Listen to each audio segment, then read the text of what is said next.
guys, good morning. This is Mami Sarah. Welcome to my mini vlog.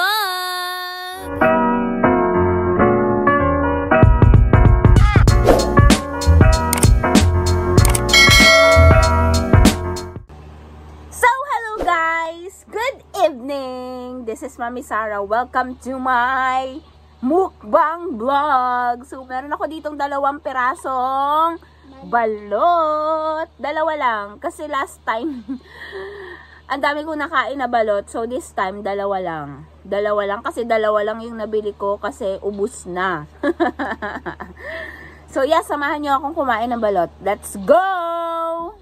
So buksan na natin. Labu-labuhin. Ano pa ang iniintay? Labu-labuhin. So, eto na, nakita na natin yung sabaw. Teka lang. Yung loob. Lagyan natin ng suka, baby. Solid talaga, the best. Bal talaga yung feeling. Lalo na kung ang balot ay ano, yung hindi gaanong malaki yung sisiw, sobrang sarap ng ganong klase. So, eto na nga. Maliit lang yung sisiw niya, in fairness. Maliit ang sisiw, hindi gaanong malaki. Oh, see that? Hindi siya gaano pang malaki. Very small pa lang ang sisiw. Lagyan natin ng asin. Suka. Let's go. Harap. Okay.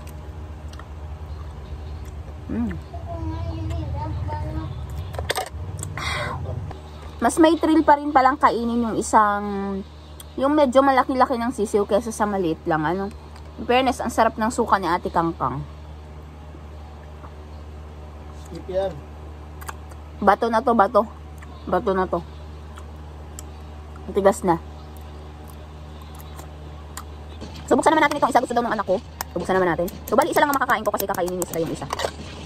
Gusto daw niya eh. So, bitin pala. Kasi isa lang yung binili kong balot. Dito pa.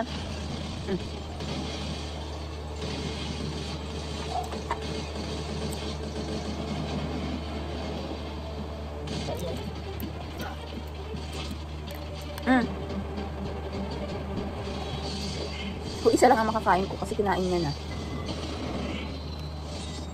Ano yung patalastas na ulit? Ha, wala na paluwas yan. O, gusto daw niya ito sisiw. So, akin na to. Maglabay ka na dun. So, nagtira pa. Akin pa rin.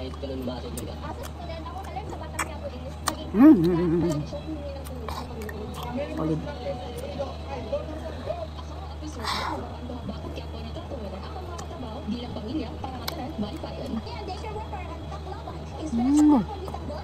Bato na to, matigas na to.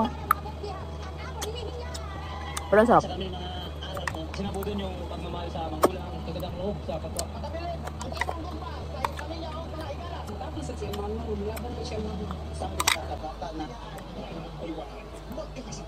So dito ko talaga natapos ang aking video. Maraming salamat sa inyong panonood. Babush!